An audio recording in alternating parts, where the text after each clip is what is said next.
सफ़ा नंबर 66 है। किताब का नाम और वो करेगा जब का कमिश्नर ऑपरेटर, जबकि प्रोजेक्ट डायरेक्टर पाकिस्तान में और प्रोड्यूसर हैं इमानुअल असलम साहब हैं। आवाज़ में शहजाद शौकत। यहाँ पर हम बकिया देखेंगे, पाक को नापाक से अलग करना। एक दफ़ा मैं एक औरत के लिए दुआ कर रहा था और मैंने अपने दिल में गंदम के पत्ते की तस्वीर देखी। गंदम की चारों तरफ जड़ी बूटी इस तरह कसकर लिपटी हुई थी कि गंदम और जड़ी बूटी एक ही दिखाई देती थी। खुदा मुझे उस औरत की शनाख्त में एक फाहम अता कर रहा था। उस औरत की खुदगर्ज फितरत और रूह की फितरत के दरमियान कोई अलहदगी नहीं थी। चनाचे उसका मानना था कि वो अच्छाई और बुराई का मुरक्कब है। जब मैंने ये बात उसको बताई तो उसके आंसू भर आए, यानी आंखों में आंसू भर आए, और मैंने जद्दोजहद को महसूस कर लिया। दोहरा रहा हूँ, जब मैंने ये बात उसको बताई तो उसकी आंसू यानी उसकी आंखों में आंसू भर आए। यहाँ पर लिखा है कि उसके आंसू भर आए और मैंने जद्दोजहद को महसूस कर लिया।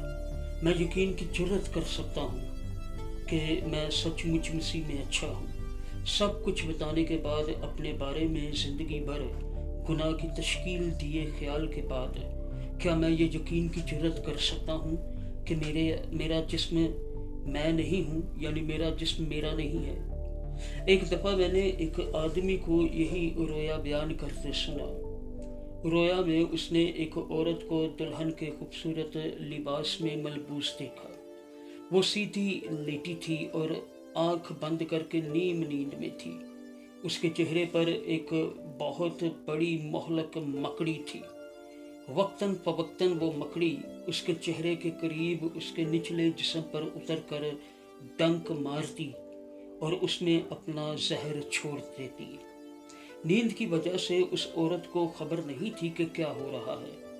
दरअसल वो मकड़ी की पीठ पर हाथ मार रही थी, जैसे कि उसने उसे आहिस्ता से मार डाला हो।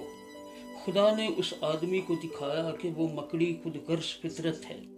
ये एक मोहलक बुराई थी जिसे खुदा के लोग कबूल कर रहे थे। रोया का पैगाम वाज़ेह है, हमें जागने और अपनी आंखें खोलने की ज़रूरत है। जब हम खुदगर्ज फितरत को देखते हैं कि ये क्या है, तो हमारी हकीकी जिबिलतें गालब आ जाएंगी। एक शख्स की तरह जो अपने चेहरे पर मकड़ी को तलाश करने के लिए जागता है। हम पाक यानी हम को नापाक यानी हमारी खुदगर्जी फितरत से, ब्रैकेट में है ये, अलग करने के लिए हरकत में आएंगे और हम ये जल्दी करेंगे। नया गोश्त ये अगला जुज है। यूहन्ना की अंजील और उसका 6 बाब है, 51 आयत से 58 आयत तक। मैं हूँ वो जिंदगी की रोटी जो आसमान से उतरी। अगर कोई इस रोटी में से खाए तो अब तक जिंदा रहेगा, बल्कि जो रोटी में जहान की जिंदगी के लिए दूंगा वो मेरा गोश्त है। बस यहूदी ये कहकर आपस में झगड़ने लगे कि ये शख्स अपना गोश्त हमें क्यों कर खाने को दे सकता है। यीशु ने उनसे कहा, मैं तुमसे कहता हूँ कि जब तक तुम इब्ने आदम का गोश्त ना खाओ और उसका खून ना पियो, तुम में जिंदगी नहीं। जो मेरा गोश्त खाता और मेरा खून पीता है, हमेशा की जिंदगी उसकी है।